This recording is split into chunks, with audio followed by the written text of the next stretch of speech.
Ayan, move na po tayo dito sa next topic po natin. Itago niyo yung CCTV. Itago niyo yung CCTV. Itago niyo yung CCTV ba? Hoy, itago niyo yung CCTV. Asan yung CCTV? Itago niyo yan.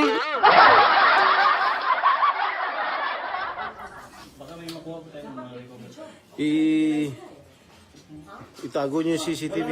Itago niyo yung CCTV ba? Booking na booking. Diba?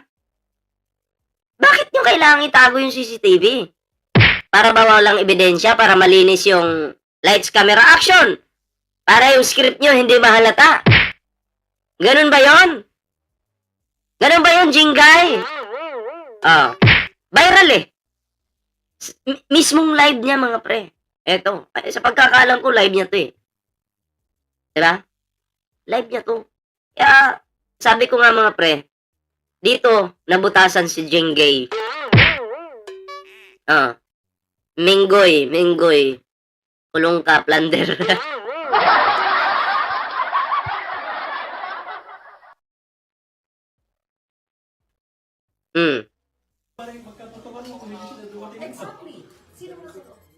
May naalala ko sa Mingay eh. Mingay. Alam niyo si Mingay? Cesar Sanchez, shout out. Alam niyo si Mingay, may naalala kayo? Parang ito rin yon. Si Jengay. Itago ang CCTV. Ito ang narinig na sinabi ni Senator Jinggoy Estrada sa kanyang Facebook Live matapos umalingaw-ngaw ang mga putok ng baril sa Senado noong gabi ng Miyerkules, May 13. Nangyari ito habang ipinapaliwanag ni Senate Sergeant at Arms Mau Aplaska sa mga senador kung anong nangyayari sa Senado. Hindi ito nakalagpas sa pandinig ng mga nakasubaybay na netizen at agad nilang binigyang kahulugan na tila nais ni Senator Estrada na ikubli sa publiko ang nangyaring barilan sa Senado. Kasi pag sinabi mo kasing itago mo yung CCTV, ibig sabihin, ipinagkakait mo siya sa publiko. Ipinagkakait mo siya sa social media, sa media, para walang ebidensya. Itago. Diba? Kung wala kang masamang intensyon dyan, wala naman sigurong, diba? Wala namang magnanakaw dyan sa record, sa CCTV footage na yan. Bakit kailangan itago? Yeah? May something dito. May kakaiba. Ayan, si Mingay Unggoy, BPM. Mingay nga po eh. Ang viral video ng mambabatas ay meron ng 7 milyong views, halos 38,000 comments at higit 180,000 na samut-saring reaksyon as of May 15, 1:30 p.m. Ngunit kanina, nilinaw ng senador na ang punto niya sa video ay mai-preserve ang CCTV footages.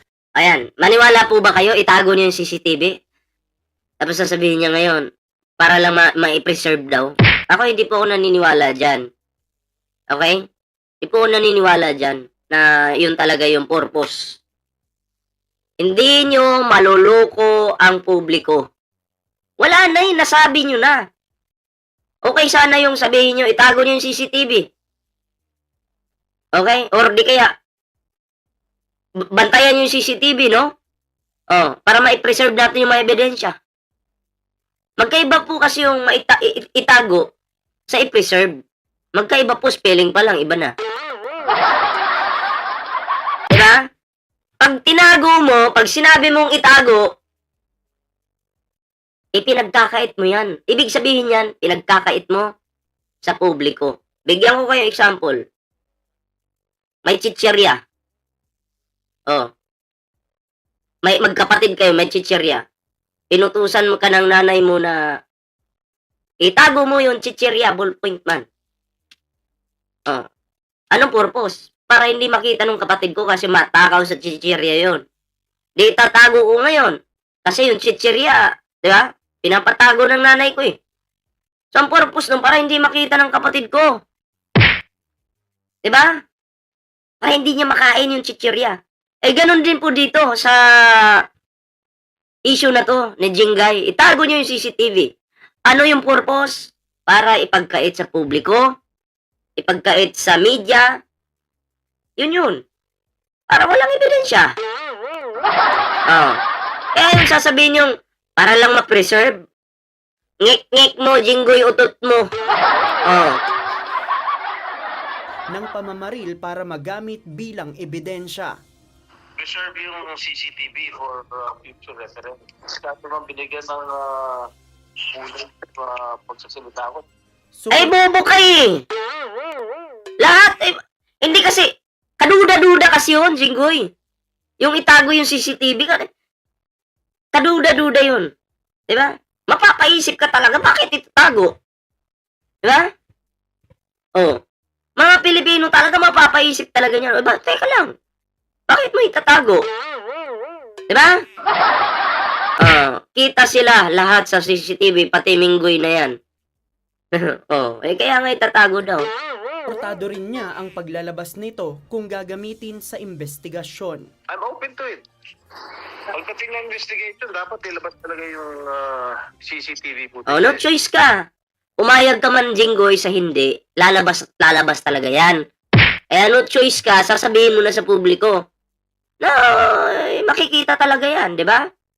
Wala kang magagawa kahit sabihin mo pang ayaw mo, lalabas yan. May sagot din ang senador sa mga tanong kung dapat bang i-take down ang mga video niya na kumalat na online at may maling impresyon. Kung malinis ang konsensya ko, bakit ko iti-take down? Malinis yung konsensya mo? Hindi kita nakitaan na naging malinis yung konsensya mo, Jinggoy. Kasali ka sa drama eh. Kung malinis pala yung konsensya mo, alam na natin lahat, may drama talaga dyan sa loob. At bilang senador, alam mo yan. 'Di ba? Kaya, unang-una nga, hindi naman kami maluluko eh. Ang niluluko mo, sarili mo. Ang pangit nun, sasabihin mo, malinis yung konsensya mo, pero alam mo yung nangyayari, drama lang pala. 'Di ba? Paano naging malinis yung konsensya mo? Walang ganun. Ay kami nga, kahit wala po tayo sa loob ng Senado mga pre, alam natin yung galawan ng 13 senators na yan. Kasi nung pamumuno ni Tito Sen, wala naman pong ganyan eh. Nagkaletse-letse lang nung pinalitan po si Tito Sen dyan. Diba? Kaya hindi mo kami maluloko, Jinggay. Tingin ni Senator Jinggoy, binigyan ng maling kahulugan ang kanyang naging Alam nga namang sabihin namin tama yung sinabi mo. Alam mo, palakpakan ka namin, sabihin namin, yay, ang galing-galing talaga ni Jinggoy. Tatago yung CCTV para hindi na makita ng publiko. Palakpakan natin ang putang inang yan. Pwede ba yan? Matutuwa pa kami, gusto mo? Gusto mo matuwa pa kami sa'yo? Ay, upal. sa video upang suportahan ang haka-hakang palabas lamang umano ng Senate Majority ang barilan para makatakas si Senator Ronald Bato de la Rosa. May patayan pa nga ng ilaw eh. May mga malisyosong utak dyan. Sinasabi nila, kami sa majority nag-stage ng incident na yan. Sa ngayon, meron ng mga resolusyon sa Senado na inihain ng mga senador para itulak ang masusing investigasyon sa insidente ng makasaysayang barilan sa loob nito na nag-iwan ng hindi makalilimutang tensyon. JP Nunez, UNTV, News and Rescue. Diyos ang aming sandi. So ayun mga pre, kayo, ano po yung inyong opinion dito sa palusot ni Jinggoy Estrada? Tanggap-tanggap po ba? O hindi? Comment nyo lang po yung inyong mga reaksyon at opinion mga pre. Ayan.